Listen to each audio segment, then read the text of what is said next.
Smile more. It's the Lord's day. My final goal of the morning before I touch my phone of an 100-day hard that I'm just starting out on here. The four steps are make your bed, read the Bible, pray, read 10 pages, and then the last one is to write down 3 intentions for the day. The last intention today was smile more. It's the Lord's day.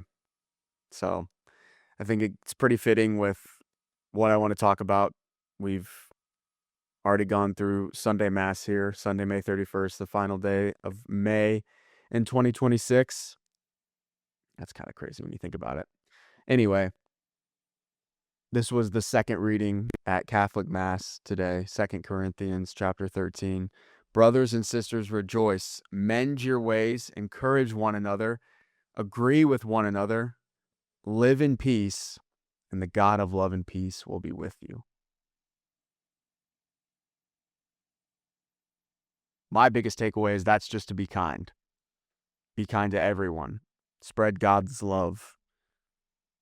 And in this day and age, that feels harder than ever. And I'm not sure why.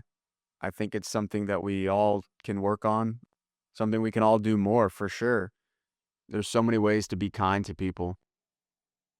And more often than not, we are persuaded or we feel the need to judge or be negative to pump ourselves up or compare to pump ourselves up and bring them down. Why can't we just be kind to everybody? Compliment somebody for being on a walk outside today. Maybe that's the first time they've been on a walk in a year. Who knows? Compliment somebody for going to the gym. Maybe that's the first time they've gone to the gym in a year. Compliment somebody for going to church. Maybe that's the first time they've gone to church in a year.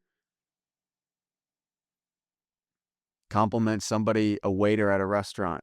Maybe they were jobless for 6 months and now they found something. And it's just, the more you say it out loud, the easier it really is to be kind to people, to give compliments, to applaud people. We're all going through the same struggles and the same day to day and the same life, especially in the day and age of 2026. We're all experiencing very similar day-to-days. And I think the one thing that's missing that we can implement more is kindness. And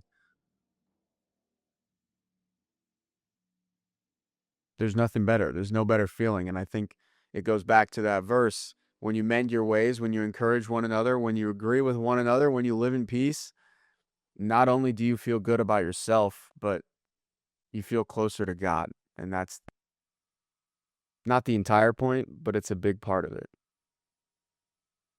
There's a reason that when you compliment somebody or when you are kind to somebody, you get that warm feeling inside. There's a reason.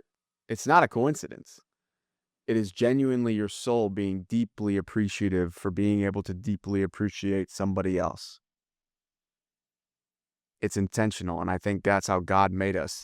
And that's why doing those things is some of the closest we'll ever be to God, because it's something you could feel so deep that it's like the chill running through your body or your heart. You can feel your heart beating a little faster because you're doing something for somebody else.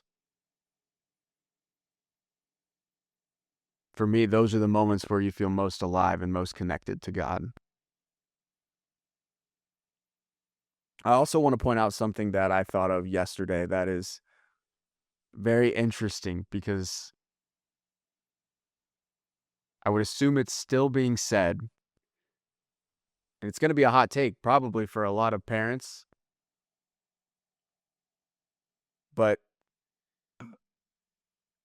it's advice for parents. It's advice for anybody that is raising young ones, and it's got to be taken with a grain of salt. I'll admit that, but we have to stop telling kids stranger danger. Now, there are exceptions to that. Don't get me wrong. It is perfectly normal to instill caution and to instill intelligence when you're talking to strangers. But strangers are not danger. Often the greatest conversations and the greatest people you meet are because you compliment them, because you say hi to them, because you find something in the environment where you both are in and you interact with them about it. Everyone is a stranger at some point. Everyone. You could maybe say everyone except your family, your blood relatives. But other than that, at some point, all of the people in your life, they were strangers. We've got to stop telling kids stranger danger because I think very much more often than not, strangers are not danger. Strangers open doors that otherwise would be shut. Strangers instill new life lessons or intelligence that we would not have gained anywhere else. Strangers come with life experiences that we've probably never experienced ourselves or heard of others experienced.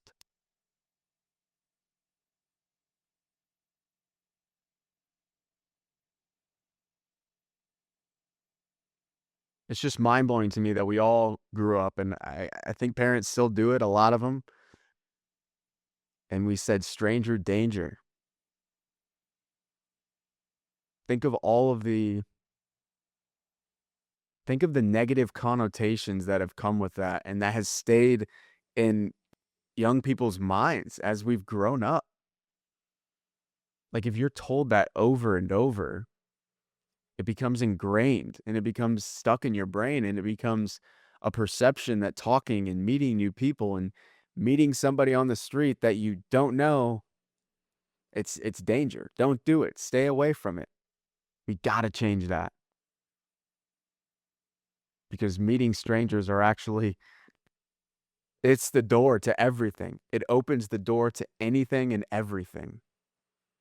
It opens the door to meeting your spouse. It opens the door to meeting your best friend. It opens the door to potentially a godfather or a godmother for your future children.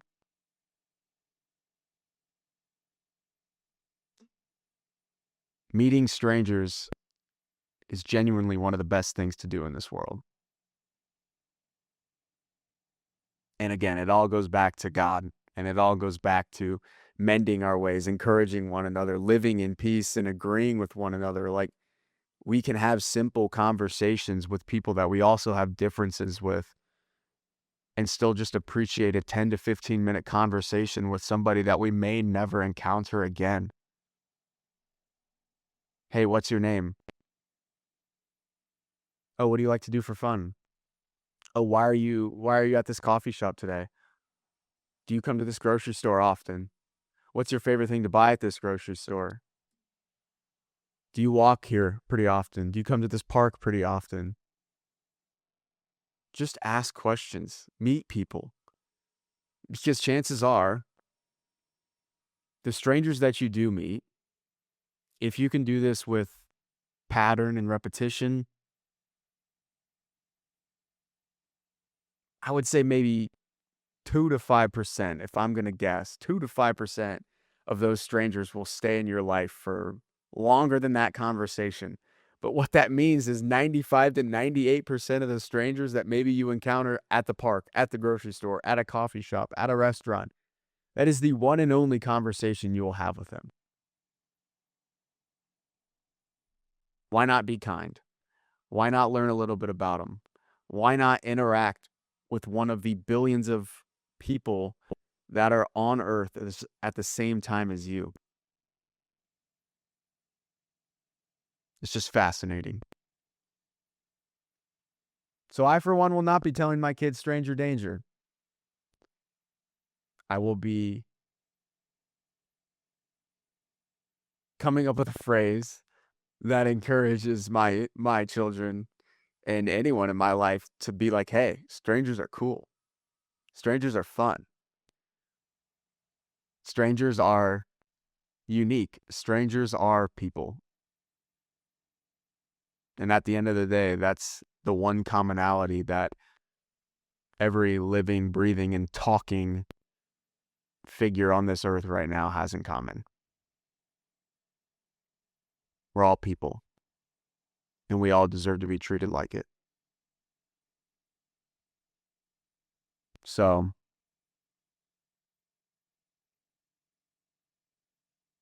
yeah, strangers are cool. And while I will still instill, that's funny to say, I still will instill some caution and intelligence in children. And of course, this doesn't go to like, you make your own guidelines and things like that. But point being, yes, it's still safe to instill caution and intelligence and some basic environmental skills, I guess you could say, depending on the environment you are in, and maybe dependent on the age of your child at the time. But I think even if they're too young for you to say, hey, just be careful around strangers, be cautious around strangers, hold their hand, take them up to a stranger, and talk to the stranger with them. Set the example, be the role model.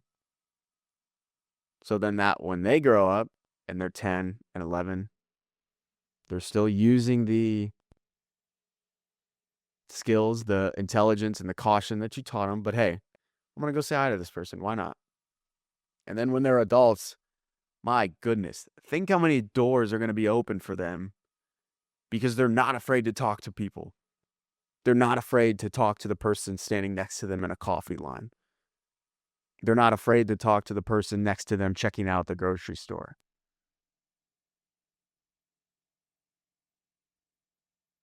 Too many encounters these days are so basic.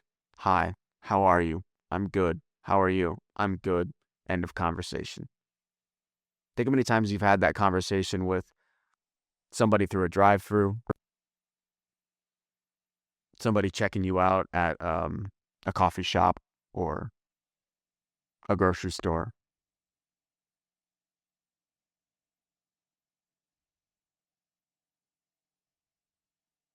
We got to be different. We got to start to change. We got to start to evolve. We got to start to be humans again. We got to interact. And again, it all circles back to what I talked about in 2 Corinthians chapter 13. Mend your ways, encourage one another, agree with one another, live in peace. Just be kind to one another, spread kindness. It's all God's love and it's all God's grace. And the more we can spread kindness to one another, the more it's going to spread.